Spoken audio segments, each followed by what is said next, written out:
Lecture du livre de la Genèse. Le serpent était le plus rusé de tous les animaux des champs que le Seigneur Dieu avait fait. Il dit à la femme, « Alors, Dieu vous a vraiment dit, vous ne mangerez d'aucun arbre du jardin? » La femme répondit au serpent, « Nous mangeons les fruits des arbres du jardin. Mais pour le fruit de l'arbre qui est au milieu du jardin, Dieu a dit, « Vous n'en mangerez pas, vous n'y toucherez pas, sinon vous mourrez. » Le serpent dit à la femme, « Pas du tout, vous ne mourrez pas. Mais Dieu sait que le jour où vous en mangerez, vos yeux s'ouvriront et vous serez comme des dieux, connaissant le bien et le mal. » La femme s'aperçut que le fruit de l'arbre devait être savoureux, qu'il était agréable à regarder et qu'il était désirable, cet arbre, puisqu'il donnait l'intelligence. Elle prit de son fruit et en mangea. Elle en donna aussi à son mari, et il en mangea. Alors leurs yeux à tous deux s'ouvrirent, et ils se rendirent compte qu'ils étaient nus. Ils attachèrent les unes aux autres des feuilles de figuier, et ils s'en firent des pagnes. Ils entendirent la voix du Seigneur Dieu qui se promenait dans le jardin à la brise du jour. L'homme et sa femme allèrent se cacher au regard du Seigneur Dieu parmi les arbres du jardin. Heureux l'homme dont la faute est enlevée.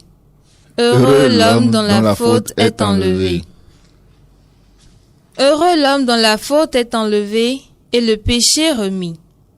Heureux l'homme dont le Seigneur ne retient pas l'offense, dont l'esprit est sans fraude. Heureux l'homme dont la faute est enlevée. J'ai dit, je rendrai grâce au Seigneur en confessant mes péchés. Et toi, tu as enlevé l'offense de ma faute. Heureux l'homme dont la faute est enlevée. Ainsi chacun des tiens te priera aux heures décisives. Même les eaux qui débordent ne peuvent l'atteindre. Tu es un refuge pour moi, mon abri dans la détresse.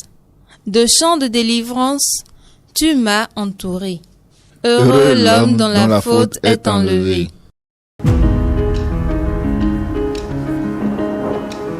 Évangile de Jésus-Christ selon saint Marc.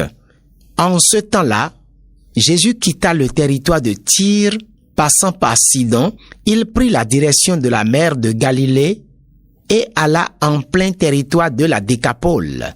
Des gens lui amènent un sourd qui avait aussi de la difficulté à parler et supplie Jésus de poser la main sur lui. Jésus l'emmena à l'écart, loin de la foule, lui mit les doigts dans les oreilles et, avec sa salive, lui toucha la langue. Puis, les yeux levés au ciel, il soupira et lui dit, « Ephlata », c'est-à-dire, « Ouvre-toi ». Ses oreilles s'ouvrirent, sa langue se délia et il parlait correctement.